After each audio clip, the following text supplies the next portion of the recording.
오늘부터 수요일 25일 성탄 예배까지 구약에 예언된 예수님의 오심이라는 내용으로 말씀을 나누겠습니다. 마태는 자신이 기록한 복음서인 마태복음 1장과 2장에서 예수님의 탄생에 대해 묘사하고 있습니다. 마태는 그렇게 예수님의 탄생을 기록하면서 선지서의 여러 곳을 인용해요. 그렇게 인용된 선지서의 예언들 중에는 우리가 오늘 읽은 내용이 들어있습니다. 그렇게 마태는 여러 곳의 선지서를 인용하면서 설명하고 있지만 말하는 바는 한 가지입니다. 명확하게 한 가지. 구약 전체를 통해서 설명하고 있는 그 메시아가 바로 예수님이다라는 내용이에요. 그렇게 마태복음 1장과 2장에서 인용된 선지서의 내용들을 우리가 면밀하게 살펴보겠습니다. 마태복음 1장 1절에서 17절은 예수님의 족보에 대해 기술되어 있어요. 우리가 너무나 잘 아는 족보죠. 아브라함에서 다윗 때까지 14대, 다윗에서 바벨론 포로 때까지 14대, 바벨론 포로에서 예수 그리스도까지 14대입니다. 여기서 굳이 14대라는 숫자를 맞춘 이유는 구약에 예언된 다윗의 후손으로부터 오실 메시아가 바로 예수님이다라는 것을 설명하기 위해서예요. 히브리 사람들의 언어에는 숫자가 없기 때문에 히브리어 알파벳으로 숫자를 표기했고 그들의 글에는 모음이 없어요. 그렇기 때문에 다윗 하면 D, B, D로 부릅니다. 여기서 D, 달렙은 사로 사용을 했고 B, 바오는 6을 나타내기 때문에 D, B, D 하면 4, 6, 4로 해서 14가 돼요. 그래서 14라는 숫자는 당시 다윗을 상징하는 숫자였습니다. 다윗을 상징하는 숫자. 그리고 다윗의 후손으로 오시겠다고 약속된 메시아가 오셨음을 설명을 해줘요. 그렇게 메시아에 대한 구약의 예언이 이루어졌고 그 메시아에 의해서 우리가 구원을 받게 됩니다. 처녀였던 마리아가 성령으로 아들을 잉태해요. 이에 요셉은 마리아가 바람을 피운 줄 알고 조용히 파혼을 하려고 했습니다. 그때 요셉의 꿈에 천사가 나타나서 상황을 설명을 해줘요. 그렇게 성령에 의해 잉태된 것을 이야기한 후에 이사야서의 한 구절을 말해주고 천사는 떠납니다. 본문 23절 보라 처녀가 잉태하여 아들을 낳을 것이요 그의 이름은 임마누엘이라 하라 하셨으니 이를 번역한즉 하나님이 우리와 함께 계시다 합니다. 천사는 요셉에게 너와 마리아에게 일어난 일은 이사야의 예언을 이루려 합니다 라고 말하고 떠나갑니다. 이 말씀의 배경은 이사야 선지자가 활동을 했던 BC 735년으로 올라가요. 예수님이 태어나기 거의 800년 전으로 올라갑니다. 그때에는 BC 931년에 이스라엘이 북이스라엘과 남유다로 갈라져서 서로 원수같이 지낼 때입니다. 그때 남유다의 왕이 아하스 왕이었어요. 그때 북이스라엘이 아람과 동맹을 맺습니다. 같은 동족인 남유다와 동맹을 맺지 않고 아람과 동맹을 맺어서 원수 같은 남유다를 치려고 쳐들어가요. 이 남유다의 왕과 백성들은요 너무나 무서워서 사시나무 떨듯이 떨었다고 성경에 기록되어 있어요. 그렇게 두려움에 떨었던 남유다의 아하스 왕이 하나님께 열심히 기도했던 것이 아니라 애굽에 도움을 요청을 해요. 그때 이사야가 아하스 왕을 찾아가서 했던 말 중에 한 구절이 바로 처녀가 잉태하여 아들을 낳을 것이요 그 이름을 임마누엘이라 하라입니다. 그때 이사야가 아하스 왕에게 뭐라고 말하냐면 당신은 겁먹지 마세요. 아람과 북이스라엘은 절대로 유다를 멸망시키지 못합니다. 그들은 실패할 것입니다. 이 말이 믿어지지 않으면 하나님께 징조를 구하세요. 하나님께서 징조를 보여줄 것입니다 라고 얘기를 해요. 그랬더니 아하스 왕이 징조를 구하지 않겠다고 합니다. 믿음이 좋아서 그랬을까요? 그것은 아하스 왕이 믿음이 좋아서가 아니라 강력한 힘을 가진 애굽에게 도움을 요청이 났기 때문에 이사야의 말에 귀를 기울이지 않았던 거예요. 이에 하나님이 아하스를 혼을 내시면서 이렇게 말씀을 하세요. 나를 믿지 않고 세상적인 방법으로 이 문제를 풀려고 하는데 그거 잘못된 것이란다. 이 일이 내가 말한 대로 이루어질 것이라는 증거를 내가 보여주겠다 하고 주신 징조가 보라 처녀가 잉태하여 아들을 낳으리니 그 이름을 임마누엘이라 하라입니다. 한번 생각해 보세요. 하나님께서 전쟁에서 지지 않을 것이라고 징조를 주시겠다고 해놓고 주신 징조가 800년 후에 일어날 일을 주신 거예요. 황당하지 않으세요? 징조는 해결해야 할 사건이 눈앞에 있을 때 비록 보이지는 않지만 그 사건의 결말을 보여줌으로 인해 안심시켜주는 것이 징조잖아요. 기드온에게 징조를 주신 것처럼 양털만 젖고 땅이 마르고 또 반대로 땅만 젖고 양털이 마르는 식의 징조를 보여주면서 안전할 것이라고 해주시면 좋을 텐데 눈앞에 있는 사건의 해결책으로 800년 후에 일어날 일을 징조로 보여주신 거예요. 여기에는요 굉장히 깊은 의미가 있습니다. 임마누엘은 하나님이 우리와 함께 하신다는 뜻이에요. 즉 하나님이 너희와 함께 하시기 때문에 너희는 멸망하지 않을 것이라는 뜻입니다. 그렇게 멸망시키지 않을 것이라면 공격을 받기 전에 미리 막아주시면 좋잖아요. 그런데 왜 공격은 막아주지 않고 사시나무 떨듯이 떨면서 실컷 두들겨 맞게 하신 다음에 내가 너희와 함께 하기 때문에 너희는 멸망하지 않을 거야 라고 하시냐고요. 공격을 받기 전에 막아줄 수도 있잖아요. 그 부분을 보시면 재미있는 내용이 있습니다. 하나님께서 이사야에게 아하스 왕에게 가서 내 말을 전하라고 하면서 이사야의 첫 번째 아들을 데리고 가라고 얘기를 하셔요. 왜 아하스 왕에게 가라고 하면서 첫 번째 아들을 데리고 가라라고 했을까요? 그 아들의 이름이 스알 야숲입니다. 스알 야숲. 스알 야숲이라는 이름의 뜻은 남은 자들만 돌아오리라 라는 뜻이에요. 하나님이 그 이사야의 아들을 낳게 하고 아들의 이름을 스알 야숲이라고 지으라고 했어요. 남은 자들만 돌아오리라. 잘 정리해 보세요. 여기서 이사야가 자기의 큰 아들인 스알 야숲을 데리고 가는 것은 굉장히 중요합니다. 왜냐하면 이사야서에 이런 구절이 있어요. 이사야서 8장 18절입니다. 표준세 번역입니다. 내가 여기에 있고 주께서 나에게 주신 이 아이들이 여기에 있다. 나와 아이들은 시온산에 계시는 만군의 주께서 이스라엘에게 보여주시는 살아있는 징조와 예표다. 그래서 이사야의 아들들이 뭐라고 얘기해요? 시온산에 계시는 만군의 주께서 이스라엘에게 보여주는 살아있는 징조와 예표라고 얘기를 해요. 그러니까 하나님이 이사야에게 징조와 예표로 그 아들들의 이름을 주신 거예요. 그렇죠? 하나님께서 이사야에게 큰 아들을 데리고 가라고 하셨던 이유, 그 이유가 무엇인지 아시겠죠? 이사야와 그 아들들은요, 하나님께서 이스라엘에게 보여주고 싶으신 내용의 징조와 예표라는 결론이에요.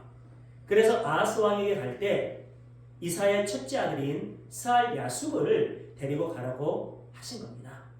왜냐하면 하나님의 살아있는 징조와 예표가 가는 것이기 때문에 굉장히 중요한 의미가 있는 거예요. 하나님께서 이스라엘을 그토록 사랑하시는데 아람과 북이스라엘의 공격을 막아주시지 않고 고난받도록 하신 후에 백성들을 멸망시키지 않을 것이라고 말씀하시는 그 이유를 설명해 주기 위한 것이기 때문입니다. 이스라엘이 그런 고난을 받고 있는 이유는 너희를 멸망하기 위함이 아니라 너희를 정결하게 만들어서 그 중에서 남은 자들만 살려내기 위해 그런 것이라는 결론이죠. 스알야숲이라는 이름처럼 남은 자들만 돌아오리라 라는 말이에요. 여기서 남은 자들은 하나님께서 예정한 자들이겠죠. 사랑해서 그들을 구원하기 위한 목적으로 그러한 일들을 준비시켜 주시는 것이죠. 그렇게 말씀하시고 난 다음에 이사야의 둘째 아들의 이름을 마알살랄 하스바스라고 지으라고 합니다. 마알살랄 하스바스. 마알살랄 하스바스라는 이름은 노락이 속히 말이다, 심판이 속히 말이라 라는 뜻이에요. 노락이 속히 말이라, 심판이 속히 말이라. 아무리 그런다고 해도 자신의 그 아들의 이름을 이렇게 짓겠습니까? 그런데 하나님께서 하라고 하니까 해야 돼요. 하나님의 사람들은요 그렇게 살아가게 됩니다. 성도인 우리는 그렇게 살아가게 돼요. 이사야의 둘째 아들은 하나님께서 이스라엘에게 보여주고 싶으신 살아있는 징조와 예표라고 했어요. 이스라엘은 지금 멸망받을 것 같은 위기 속에 있습니다. 고통을 당하고 있어요. 그런 상황 속에서 두 아들의 이름을 그렇게 지었다는 것은 하나님께서 백성들을 멸망시키기 위함이 아니라 오히려 그들을 정결하게 훈련시키고 만들어서 남은 자들로 만들어서 그들을 살려내기 위함이라는 결론이에요. 그리고 이스라엘을 때리고 있는 그들을 백성들을 정결하게 하기 위한 도구로 사용하고 난 다음에 그들은 심판받아서 끝나게 됩니다. 그게 바로 이사야의 두 아들인 스알야숲 마알살랄 히스바스라는 그런 이름의 뜻입니다. 그러니까 마태가 예수님의 탄생에 대한 이야기에서 이사야서를 이용한 이유는 예수님을 스알야숲 남은 자들을 돌아오게 하시려고 이 땅에 오신 분이고, 그 남은 자들을 제외한 다른 존재들은 마헬살랄 하스바스 심판하기 위한 목적으로 오셨다는 것을 설명하기 위한 목적이에요. 그러니까 구약의 이사야를 통해서 이스라엘의 역사를 썼던 본질적인 의미가 오실 메시아에 대한 예표로 보여준 거예요. 그래서 예수님의 탄생이 기록된 마태복음에 임마누엘이라는 이사야서의 이야기가 들어있는 거예요. 여기서 마태는 오늘 본문인 마태복음 23절에 1장 23절의 말씀을 이사야서를 인용하여 오실 메시아인 예수님에 대해 기록하고 있어요. 그게 첫 번째 예언입니다. 두 번째 예언으로 넘어가 볼게요. 본문 2장 4에서 6절입니다. 같이 읽어볼까요? 시작. 왕이 모든 대제사장과 백성의 서기관들을 모아 그리스도가 어디서 나겠느냐 물으니 이르되 유대 베들레헴이오니 이는 선지자로 이렇게 기록된 바 또 유대 땅 베들레헴아 너는 유대 고을 중에서 가장 작지 아니하도다. 내게서 한 다스리는 자가 나와서 내 백성 이스라엘의 목자가 되리라 하였습니다. 이 말씀은요 미가서의 구절을 인용한 말씀입니다. 미가도 이사야와 호세아와 동시대에 활동했던 선지자예요. 그 혼란스러웠던 아하스 왕 때 미가 역시 미가서 전체를 통해서 남유다가 바벨론에게 끌려갈 것을 예언하고 있어요.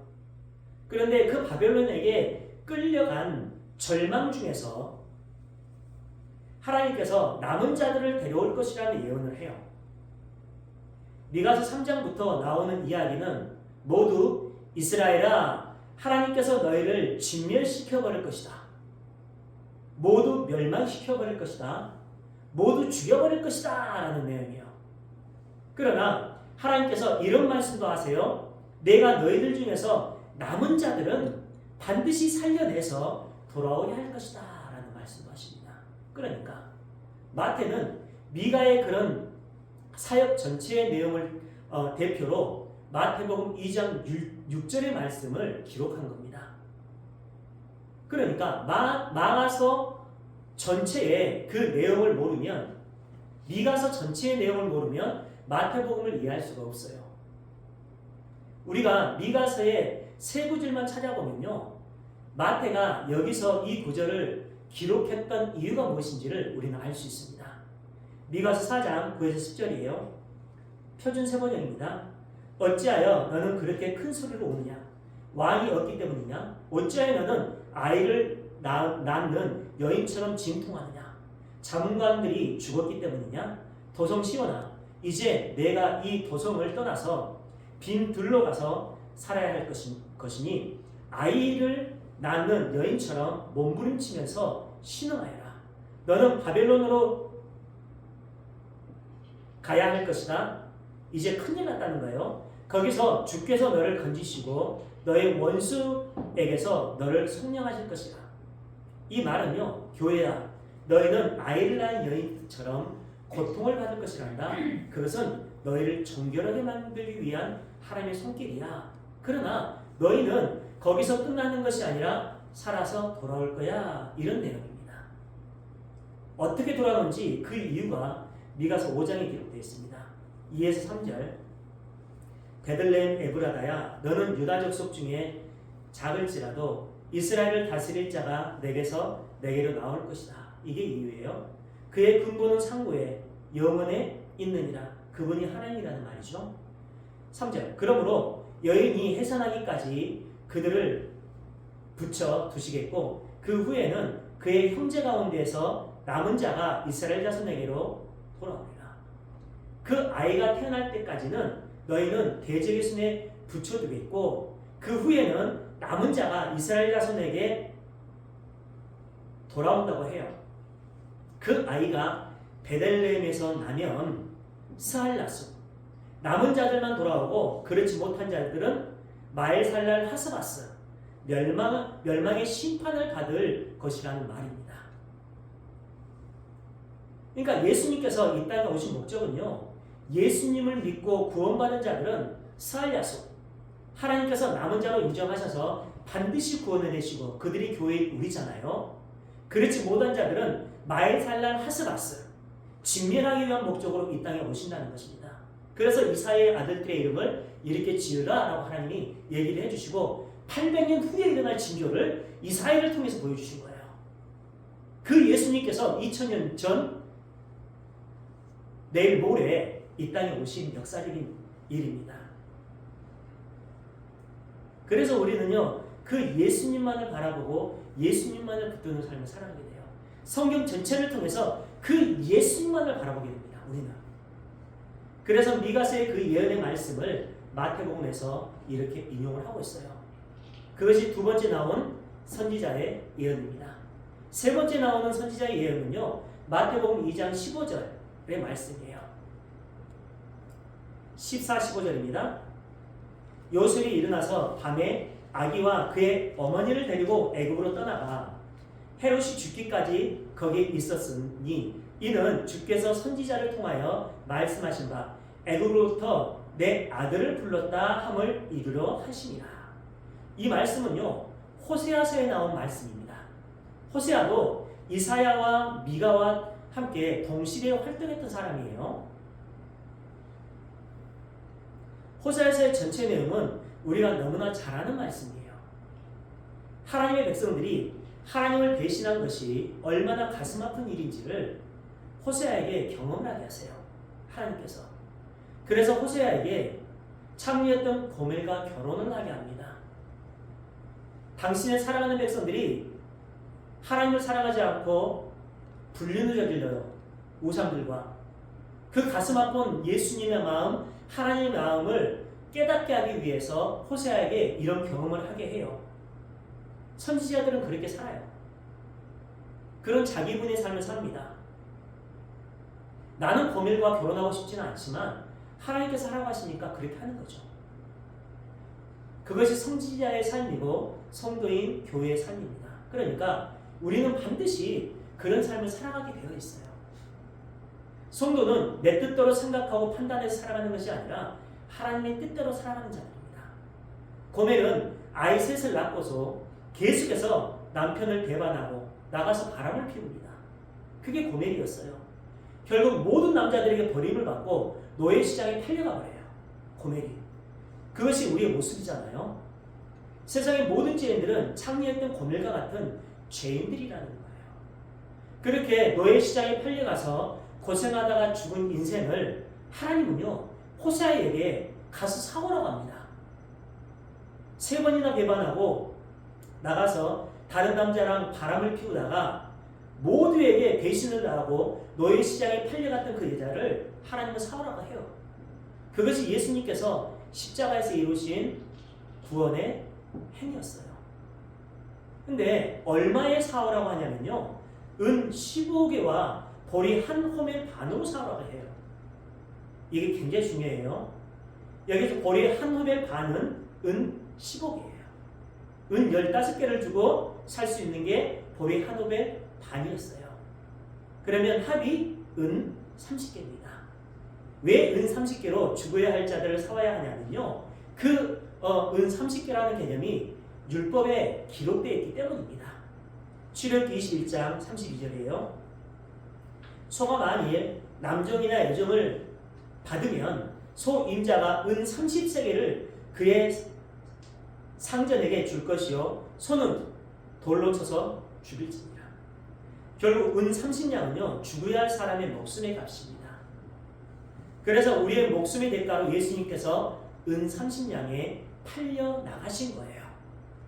그렇게 죽어 마땅한 자들을 그 고통에서 구원해 주시겠다는 결연한 의지를 보여주시는 것이 호세아서예요. 우리가 그렇게 구원을 받았어요. 그 인용된 부분을 보겠습니다. 호세아서 1장 1절에서 11절입니다. 표준세 번역이에요. 이스라엘이 어린 아이일 때 내가 그를 사랑하여 내 아들을 이집트에서 애굽이죠 불러내었다. 마태복음에는요 이 한 구절만 인용되어 있습니다. 그런데 이 한 구절로는 우리가 어떤 내용인지 알 수가 없잖아요. 그래서 그 아래에 어떤 내용이 있는지를 알아야지 마태가 왜 이 구절을 인용했는지를 우리는 알 수가 있어요. 그런데 당시 히브리 사람들은요 구약에 전통했던 사람이었기 때문에 이 한 구절만 봐도 마태가 뭘 이야기하려고 하는지를 명확하게 알았습니다. 그러니까 우리도 히브리 사람들처럼 구약에 능통하게 되면요 마태가 이 신약에서 이 말씀을 인용한 근본적인 원인이 무엇인지를 알 수 있게 되는 거죠. 2절, 그러나 내가 부르면 부를수록 이스라엘은 나에게서 멀리 떠나갔다. 하나님의 애굽에서 불러내는데 그들은 부르면 부를수록 도망을 갔어요. 어디로요? 이방의 문화와 세상적인 삶의 원리와 그 이방인들이 섬기는 우상 숭배 사상으로 돌아가 버립니다. 짐승을 잡아서 바알 우상들에게 희생제물로 바치며 온갖 신상들에게 향을 피워서 바쳤지만 나는 에브라임에게 거룩말을 가르쳐 주었고 그들이 우상 숭배하고 하나님을 떠나도 하나님은 그들을 쫓아가서 그들의 발목을 잡아요. 그리고 그들에게 이렇게 합니다. 거룩말을 가르쳐 주었고 내 품에 안아서 길렀다. 죽을 고비에서 그들을 살려주었으나 그들은 그것을 깨닫지 못하였다. 이게 이스라엘의 모습이에요. 나는 인정의 끈, 사랑의 띠로 그들을 묶어서 업고 다녔으며 왜요? 지금 때만 되면 그들은 하나님을 떠났거든요. 그래서 아예 딱 묶어버렸습니다. 인정의 끈, 사랑의 줄로 딱 묶어버렸어요. 그들의 목에서 멍에를 벗기고 가슴을 헤쳐 젖을 물렸다. 이게 하나님의 사랑입니다. 그들이 하나님을 도망가도요 막 가슴을 풀어갖고 그들이 죽을까봐 막 젖을 먹였어요. 5절, 이스라엘은 이집트 땅으로 데려가게 될 것이다. 이스라엘은 아시리아의 지배를 받게 될 것이다. 그들이 나에게로 돌아오기를 거부하였기 때문이다. 왜 그들이 이방인들에게 고난을 받았는지 알겠죠? 이 말씀에 보면요 앞에 기억이라고 되어 있어요. 앞에 기억이라고 되어 있는데 그 기억에서 풋노트를 보시면요 또는 이스라엘이 내게로 돌아오기를 거부하였으니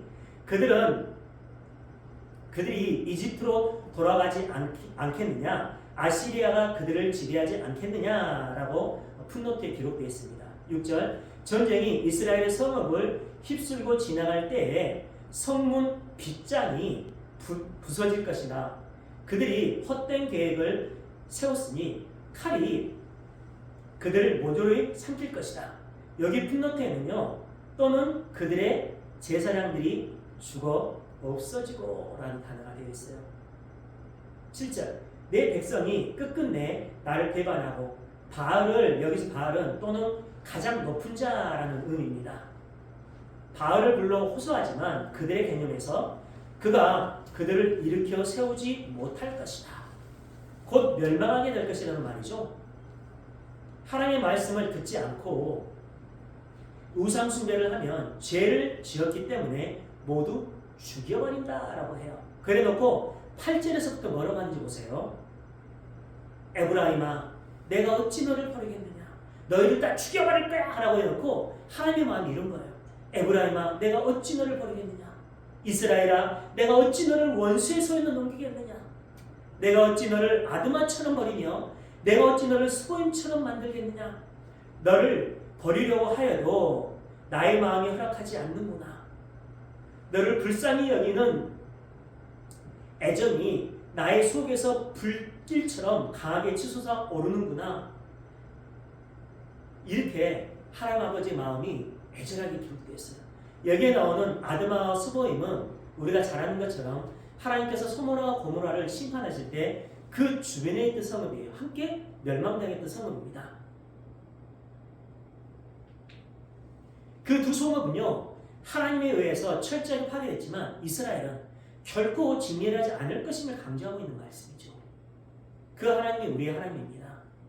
우리의 자녀들이 말을 듣지 않고 화를 나게 했을 때 우리가 뭐라고 얘기합니까? 확 죽여버려? 그러잖아요. 근데 그 죽여버린다는 말은 진짜로 죽인다는 마음이 아니라 어떻게 해서라도 그 잘못된 것을 고쳐서 내 사랑을 그들에게 주고 싶어하는 마음이 그게 숨어있는 거잖아요. 하나님께서 이스라엘을 향해서 그 이야기를 하고 있는 겁니다. 기회만 되면 하나님을 떠나고, 기회만 되면 하나님을 섬기는 게 아니라 우상을 섬기고, 기회만 되면 세상적인 문화 속으로 빠져나가고, 그러한 이스라엘을 하나님이 당신의 의지로 끝까지 쫓아와서 그들의 발목을 잡아버려요. 하나님의 사랑의 띠로 그를 딱 묶어버립니다. 못 도망가게. 그리고 강제적으로 그들을 사랑으로 품어버리고 하나님이 그 가슴을 젖혀서 그들에게 젖을 먹여요. 하나님의 사랑과 의와 긍휼로 그들을 키워나가시는 거예요. 그게 성도인 우리의 삶이라는 겁니다. 너희들은 죽어 마땅할 정도로 내가 하지 말라는 것들만 하잖아. 그러나 하나님은 나는 너희들을 사랑으로 끝까지 품어서 나만을 바라보고 나만을 섬기는 자로 내가 너희를 만들어버릴 거야. 내 사랑이 내 안에서 끌어오르는 애정이 그 분노보다 더 크기 때문에 나는 너희를 절대로 버릴 수 없단다. 이 말을 하고 있는 거예요. 우리 하나님이 이런 하나님이에요. 여러분. 우리가 그렇게 하나님을 섬긴다고 하면서도 하나님이 원하지 않는 길로 갈 때마다 하나님은 심판 메시지를 던져요. 너희들 그렇게 하면 죽여버릴 거야. 너희들 그렇게 하면 심판시켜버릴 거야. 그러면서 그 우리를 향한 하나님의 그 심판의 메시지가 무엇인지를 보여주잖아요. 내 사랑하는 자들아, 너희들이 그렇게 한다고 해도 내가 끝까지 너희들의 인생 가운데 찾아가서 너희를 묶어버릴 거야. 내 사랑으로. 그리고 너희들을 구원시켜버릴 거야. 내 수단과 방법을 가리지 않고 내 결연한 의지를 가지고 너희를 끝까지 쫓아가서 내 사랑하는 아들로 내가 만들어버릴 거야가 하나님 아버지의 사랑입니다. 그게 어떻게 나타났죠? 십자가에서 나타났잖아요. 육신을 입고 이 땅에 오셔서 십자가로 나타나시잖아요. 그 하나님의 사랑이. 우리는 그 하나님의 사랑을 바라볼 때마다 그 안에서 우리는 정말 감사해야 돼요. 그 사랑이 없었다면 나는 죽을 수밖에 없는 존재인데. 그렇죠? 9절입니다. 아무리 화가 나도 화나는 대로 할 수 없구나. 하나님 아버지의 마음이에요. 내가 다시는 에브라임을 멸망시키지 않겠다. 나는 너희 가운데 있는 거룩한 하나님이다. 나는 너희를 위협하러 온 것이 아니다. 주께서 사자처럼 부르짖으신다. 이스라엘 사람들이 주의 뒤를 따라 진군한다. 주께서 친히 소리칠 때에 그의 아들 딸들이 서쪽에서 날개치며 빨리 날아올 것이다.